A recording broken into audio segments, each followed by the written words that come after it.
If you're planning on venturing into more advanced Flash usage after this course, the Actions panel will most likely become a bit of a second home to you. The Actions panel has a lot of functions in itself, and it holds probably the most complicated but useful area of Flash. Let's have a look around the different areas of the Actions panel now. In the left of the Actions panel title bar, Flash will tell us what type of actions we're currently looking at: button, frame, or movie clip. Just below that, we have the area that holds all of the actions themselves. They're organized into folders, and we can also see a complete list by hitting Index down at the bottom.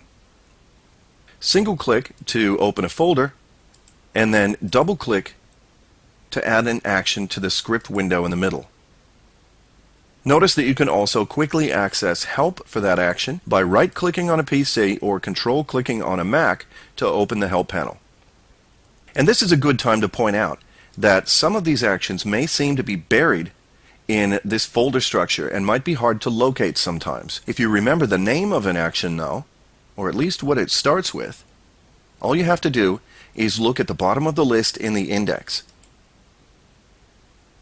Every action is listed here in alphabetical order. Say you're trying to locate the onEnterFrame function.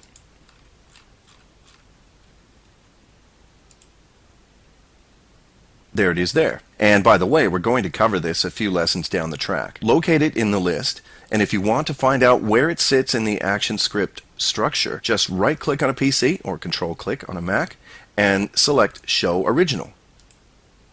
Now we can see not only where it is, but its location can give us some clues about how it works.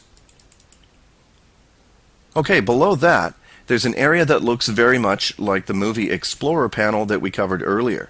This one's a little bit different though. It has a section at the top that displays whatever the current selection is.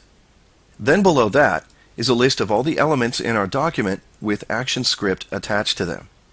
The cool thing is, we can instantly jump to ActionScript anywhere in our movie just by selecting here.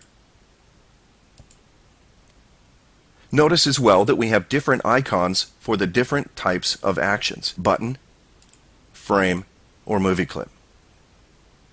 Okay, let's move up to the top of the Actions panel, and we have a row of buttons. These will change depending on whether you have the Script Assist button at the right selected. Let's start with it selected.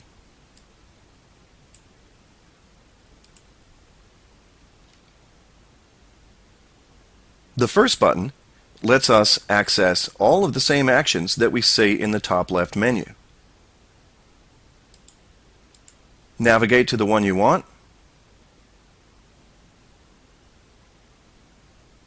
and it's added to the script window. Then we can remove actions if we like.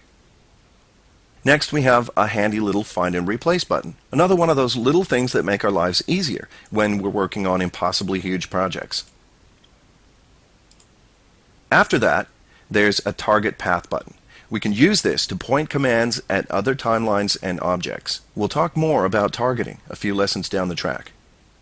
And finally, there's a set of Shift buttons that allow us to move actions up or down to change their order of execution. And that's it for this part of the Actions panel. Let's move on to the next lesson to continue.